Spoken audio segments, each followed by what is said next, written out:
from sunup to sundown, I was taught every possible way to kill a man.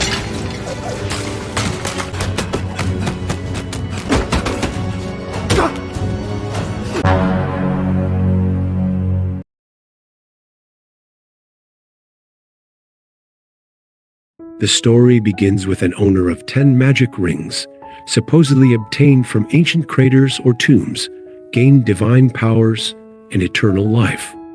This power could be used for good, but Wenwu used it to conquer the world through the 10 Rings organization. Over the centuries, this organization spread all over the world, pursuing power and treasure. Thousands of years later, Wenwu still craved more. When there were no more lands to conquer, he set his sights on Talo Village, a hidden village inhabited by ancient mythical and magical creatures. The villagers of Talo were believed to learn martial arts directly from the gods. Wenwu and his men entered the enchanted forest of Talo Village, but their car fell into a ravine.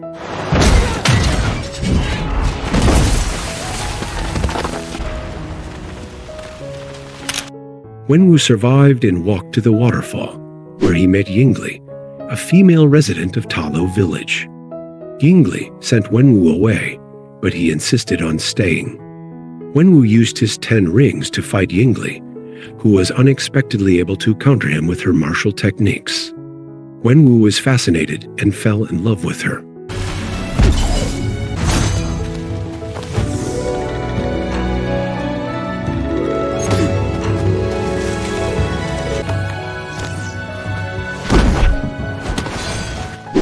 For his love, Wenwu took off his 10 rings. He left the village with Yingli, Yingli accepting the risk of losing all her martial arts skills. After getting married and having a child named Shang-Chi, Yingli told Shang-Chi about her power gained from the guardian dragon of Talo Village. She also handed over a green stone pendant necklace to Shang-Chi as an inheritance. Years later, the grown-up Shang-Chi lives in San Francisco with his best friend, Katie. They work as parking attendants in a hotel.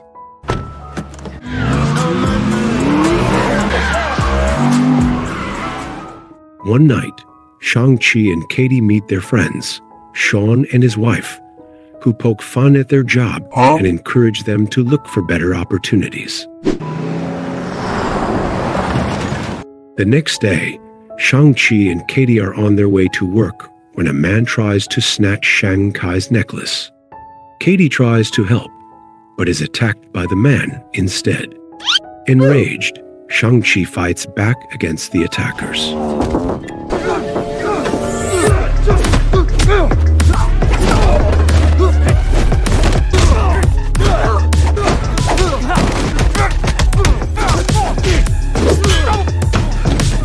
The incident is recorded by a bus passenger and shared online. Shang-Chi defeated all his opponents, but the fight wasn't over. A hulking man named Razor Fist, with a cybernetic right hand, appeared and attacked Shang-Chi. His attack severed the bus's brake cable, causing the brakes to malfunction. Shang-Chi attempted to control the bus, but Razor Fist continued to attack him. Passengers panicked as the bus spiraled out of control. Razor Fist then broke the bus's joint. Katie, who was in the front seat, helped Shang-Chi control the bus, told Katie to turn right when he gave a signal.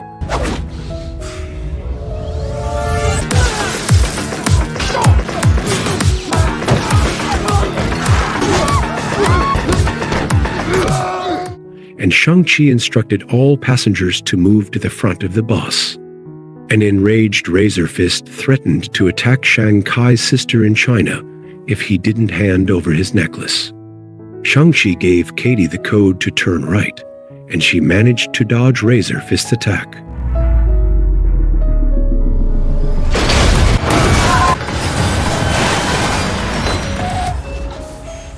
After the bus finally stopped, Shang-Chi realized his necklace was gone. Razor Fist had successfully stolen it. Upon arriving home, Katie inquired about the attack. Shang-Chi explained that he had to return to Macau immediately to warn his younger sibling, because Razor Fist and his men would definitely attack. A confused Katie insisted that Shang-Chi explain who he truly was. Shang-Chi showed her a letter from his younger sister, Jialing, revealing that the people who attacked them were his father's henchmen, Wenwu. Katie finally decided to accompany Shang-Chi to Macau. On the way, Shang-Chi shared his past with Katie. After his mother's death, his father changed and forced him to train to become a killer. Initially, Shang-Chi struggled, but over time, he became a formidable fighter. I was taught every possible way to kill a man.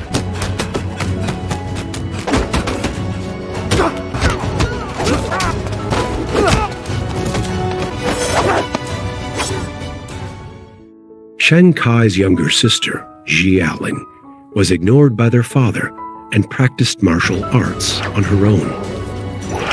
At the age of 14, Shang-Chi was sent on his first mission, which was to assassinate someone. However, he couldn't complete the mission and was afraid to return to his father.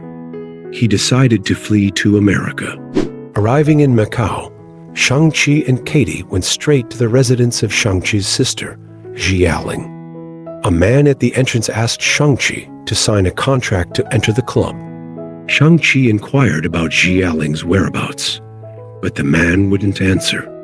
The elevator opened, and a man named John greeted them warmly. He showed them a video of Shang-Chi fighting on the bus that had gone viral online. John then invited Shang-Chi to prepare for battle. It turned out the club was an illegal fighting arena with live broadcasts on the dark web. Shang-Chi refused to fight. He just wanted to find Jialing. In the main ring, Wong and Emil fought. Wong managed to defeat Emil.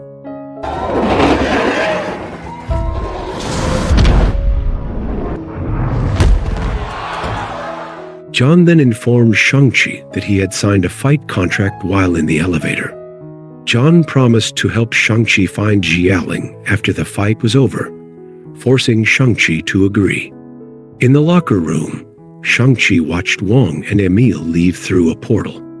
He then walked into the fighting arena, surprised to see his opponent was Jialing. Before Shang-Chi could say anything, Jialing attacked him mercilessly. Shang-Chi told her their father would come for them and reminded her of his promise to return soon, which he broke. Jialing kicked Shang-Chi. After the fight, in a room, Jialing revealed that she is the boss of this place. Shang-Chi then confided that her necklace had also been stolen. Shang-Chi worried that Jialing would be targeted by the 10 rings because she too had a necklace given by their mother. Jialing kept asking about why Shang-Chi left without ever returning until Jialing finally became strong independently and set up the club on her own. Jialing didn't need Shang-Chi's help anymore. Hearing this, Shang-Chi questioned the dragon picture postcard she had sent him. Jialing was puzzled because she had never sent the postcard. Suddenly, an alarm sounded. Jialing and her troops left using the secret door. It turned out the 10 rings had infiltrated the place. Shang-Chi broke the glass so that they could escape. Shang-Chi told Katie to climb down by holding onto the bamboo installed outside the building to reach the elevator. But after a few steps, the 10 rings troops managed to find them. Shang-Chi told Katie to keep going while he held off the enemy. However, this fight made him fall off the building. His body landed on a wooden board. Katie, who saw this, stopped climbing. Suddenly, an enemy soldier attacked her. Katie clung to the loose bamboo and panicked.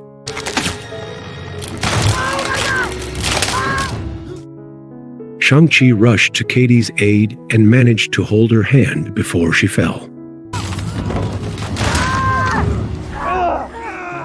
However, a warrior electrocuted Shang-Chi, knocking Katie off. Luckily, Jialing came to her rescue. Jialing then helped Shang-Chi, who was struggling.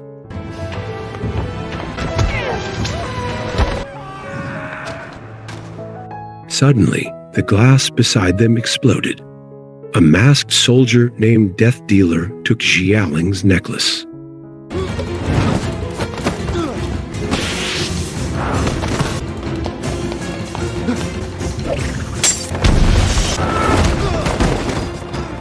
Shang-Chi successfully restrained Death Dealer and fought.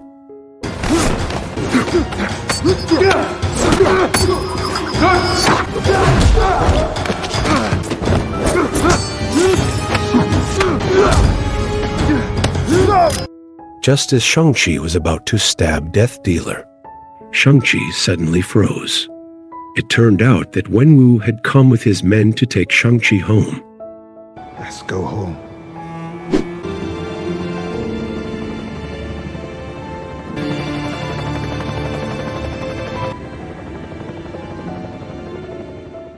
Arriving at the Ten Rings headquarters, they were greeted by Wenwu's men. Wenwu told them to rest. In the room, Jialing saw Katie, who was frightened to meet her father. Jialing told Katie to calm down and just shut up because Wenwu wouldn't care about women. After his mother died, Wenwu never cared about Jialing, even though she was his own daughter, because it would make Wenwu think of his late wife. Wenwu only cared about Shang-Chi's development. However, Jialing secretly trained while her brother was practicing martial arts. After turning 16, Jialing ran away from home and started a fight club in Macau. Jialing was determined to build her own kingdom because Wenwu never cared about it. At dinner, Wenwu told Shang-Chi and Jialing that he had actually known about their existence all along. He just let them live their own lives, but now he wanted Shang-Chi by his side to lead the organization. Shang-Chi refused, and his father told him the story of their past. When Yingli decided to marry him, she willingly left Talo village and all her power there. Wenwu also did the same for love. He gave up his 10 rings and was willing to age with Yingli. However, after the death of his wife, Wenwu began to rewear his 10 rings to this day.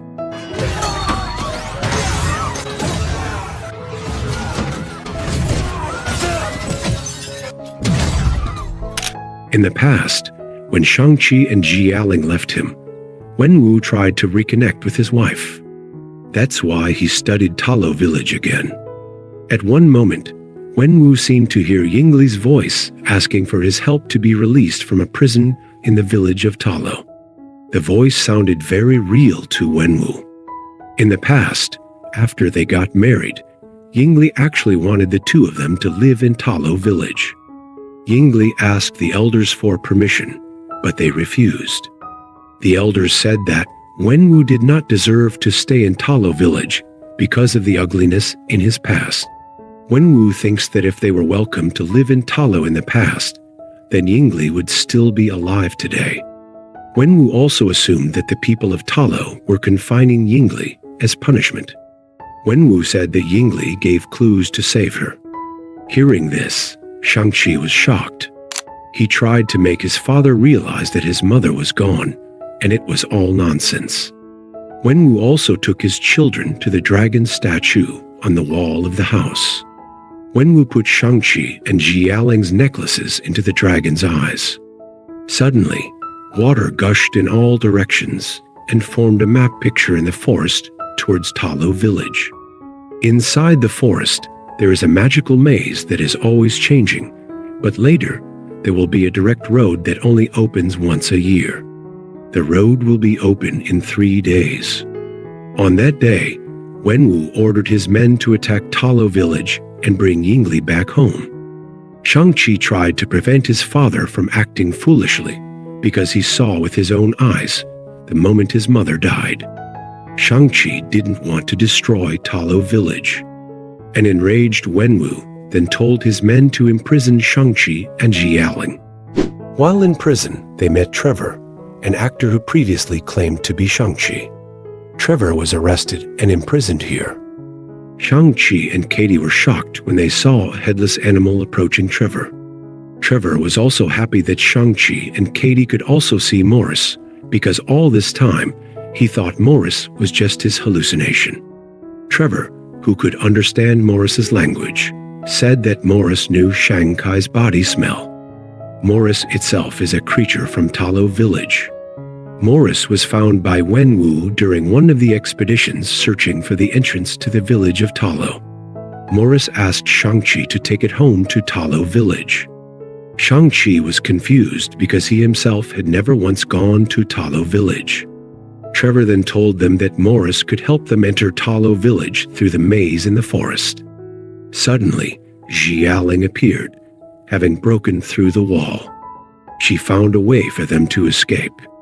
Xialing knew there were holes there because she had escaped through them in the past. They took the car keys and rushed to escape. The alarm sounded, and they were blocked by several soldiers. Katie directly turned her car onto another road according to Xialing's directions. Xialing managed to kick down the motorcycle blocking them, and Shang-Chi grabbed one of the soldiers to access the gate using fingerprints. Finally, they managed to escape. Elsewhere, Wenwu saw his children running away on CCTV screens. The next day, Shang-Chi, Xialing, and Katie waited in front of the maze forest to enter Talo village. Katie waited for Trevor, who then said Morris told her to walk.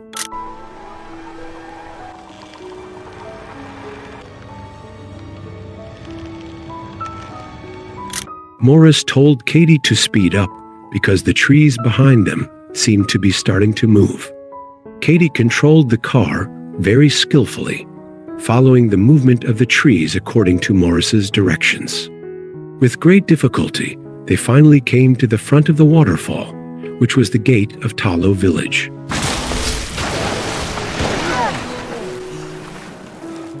They entered it and passed through a magical portal to enter another dimension.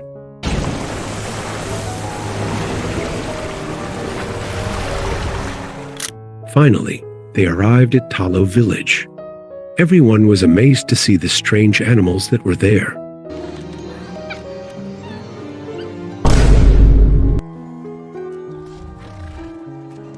In front of them, they were blocked by the residents of Talo. They also got out of the car. Shang-Chi, Xialing, and Katie introduced themselves. Shang-Chi said that he and Xialing were Yingli's children. A Talo resident named Guangbo told Shang-Chi to leave Talo. Shang-Chi tried to explain that the village was in danger, but the people of Talo instead pointed their guns at him. A woman then told Guangbo to lower the weapon. She was Yingli's older sister, named Yingnan. Yingnan welcomed the arrival of her two nephews. Shang-Chi told her that soon this village would be attacked by his father, because his father received a strange whisper saying that his mother was locked up in this place. Hearing this, Yingnan was shocked. Yingnan then began to tell the history of Talo village. They had lived in the village for more than 4,000 years. In a way, the people of Talo were the dark guards tasked with protecting Talo village and the earth from evil creatures locked inside the gates of darkness. Shang-Chi informed her that Wenwu would come to open the gate because Wenwu thought Yingli was in there. Yingnan, the leader of Talo village, continued her story. Once upon a time, all the people lived in peace and prosperity, until one day, dark creatures came to attack. The creature was shaped like a giant bat and had many troops. The creature devoured every human soul it encountered, growing stronger and stronger. It planned to go to Earth to do the same. The leaders of Talo then sent their strongest warriors to fight the dark creatures from reaching Earth. However, Talo's warriors were no match for the creature. Luckily, the Great Protector in the form of a dragon appeared to help Talo's warriors. The Great Protector and the warriors of Talo fought shoulder to shoulder, pushing the dark creature back into the gate of darkness and sealing it inside. The Great Protector then passed on its dragon scales to fight dark creatures that might reappear because there was no weapon that could defeat dark creatures other than dragon scales. Yingnan said that Shang-Chi wasn't the first person to come to Talo to try to open the Gate of Darkness. Many had tried, but always failed. Meanwhile, Guangbo taught Katie archery, while Jialing was given weapons to hone her skills.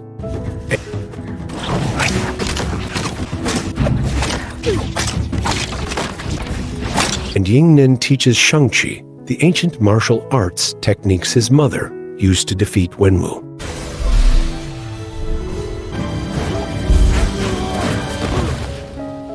In the evening, Wenwu prepared his army because the gates of Talo would soon open.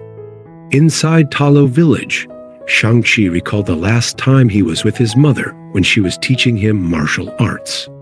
Suddenly, some people came to take revenge for his father's deeds a long time ago. Because Wenwu wasn't at home at the time, Yingli intended to face them alone. Yingli told Shang-Chi and Jialing to hide inside the house because now Yingli has no more strength, making her helpless against many enemies. Shang-Chi saw the incident from inside the house without being able to do anything because he was a child.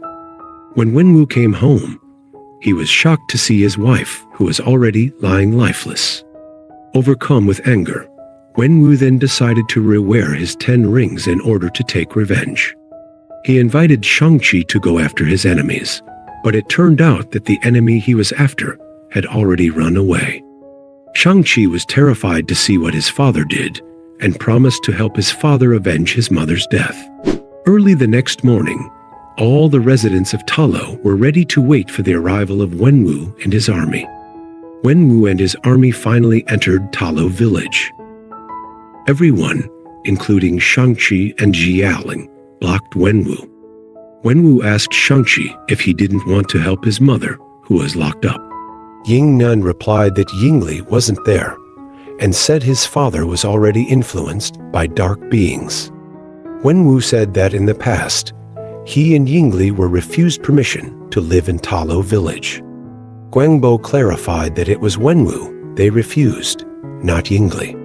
Because of Wenwu's past sins that would pollute Talo village, he told the villagers to let him pass. However, everyone rejected it. They were all preparing for battle. Wenwu directly ordered his men to come forward. A battle ensued between the 10 Rings troops and the villagers of Talo. In the middle of the fight, Wenwu went towards the Dark Gate. Shang-Chi tried to chase his father, but Razor Fist blocked him. Jialing came to help and told Shang-Chi to chase after his father. Shang-Chi met Wenwu at the Yingli temple and told him that he was no longer afraid to fight him. However, Wenwu assumed Shang-Chi would always be afraid of him, always hide from him, and blamed Shang-Chi for Yingli's death because Shang-Chi could only watch his mother being attacked by enemies without being able to help. The father and son also began to fight.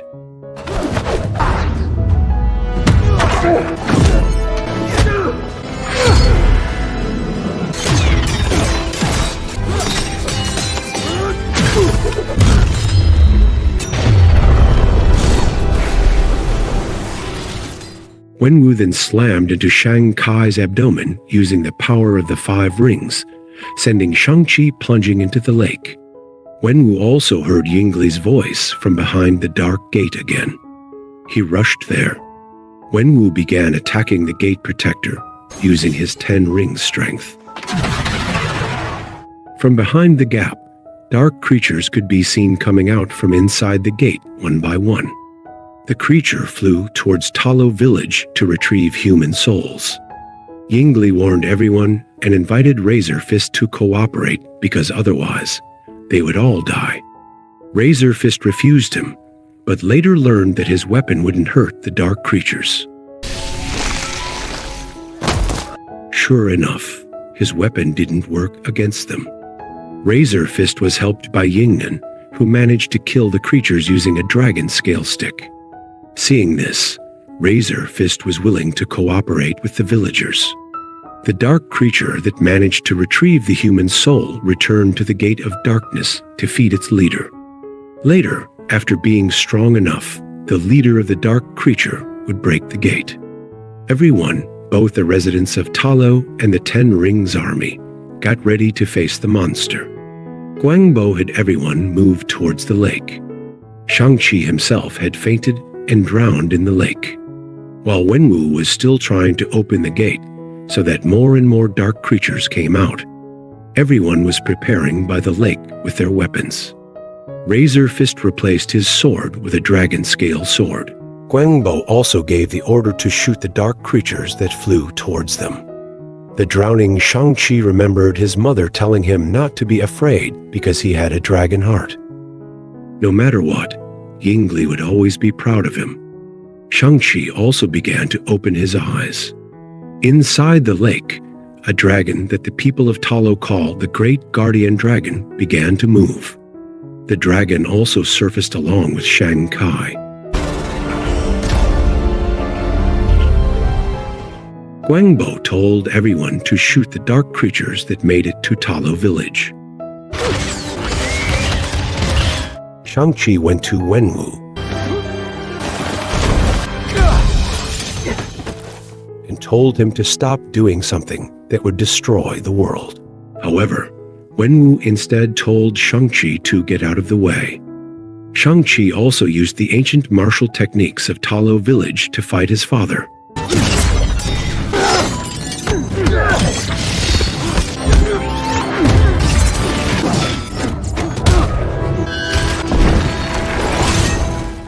Behind him, Xiaolin, who saw the guardian dragon being attacked by dark creatures, immediately helped him with his weapon. Wenwu used his 5 rings to attack Shang-Chi. Unexpectedly, the ring changed color and is now under Shang-Chi's control. Now, each of them controls 5 rings. Even so, Shang-Chi has not been able to keep up with Wenwu. Wenwu took off his 5 rings to attack Shang-Chi.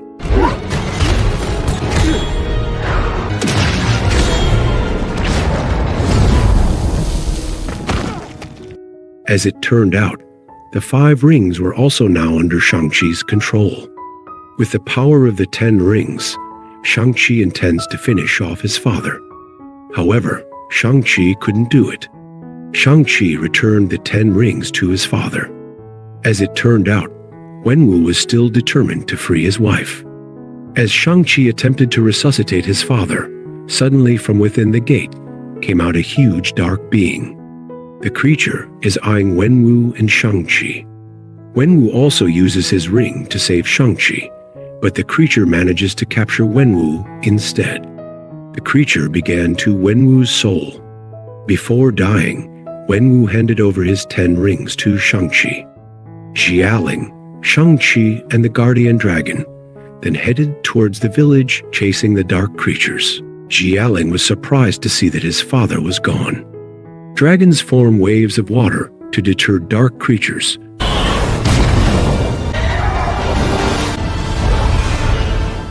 But they become stronger after gaining additional human souls. A dark creature then wrapped around the dragon's neck, trying to suck the dragon's soul in. If the dark creature succeeded in taking the dragon's soul, then the creature would be invincible. In the village of Talo attacked by dark creatures, Kedi was shocked to see Guangbo now lying lifeless. Meanwhile, Shang-Chi couldn't help the dragon because he himself was holding Xiaoling. Her legs were pulled by the dark creature. A little more dragon soul will be eaten by dark creatures. Fortunately, Katie manages to shoot the throat of the dark creature. Seeing this opportunity, the dragon attacked the dark creature with lake water, making the creature injured. Shang-Chi and Xiaolin also began to move. Shang-Chi threw his 10 rings into the belly of the dark creature.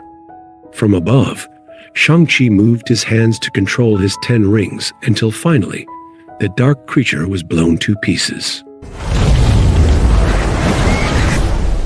The survivors returned to the village of Talo. In the evening, they released lanterns on the lake as a tribute to those who had passed away.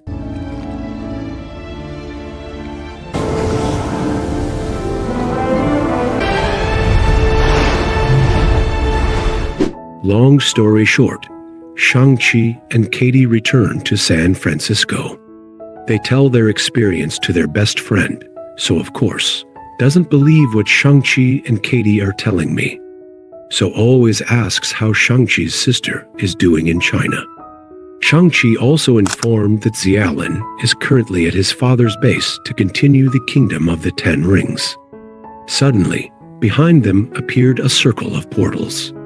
Wong came out of there and looked for Shang-Chi. Wong tells Shang-Chi and Katie to come with him into the portal circle. Wong takes Shang-Chi and Katie to research the 10 rings left by his father. There are also holograms of Bruce Banner and holograms of Captain Marvel.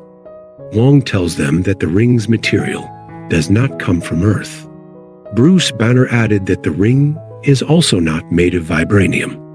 According to Captain Marvel, the ring is unlike any alien technology he has seen so far. Upon closer inspection, the ring is over 1,000 years old. Wong enlarged the ring. As it turned out, the ring reacted like it was sending a message to something out there.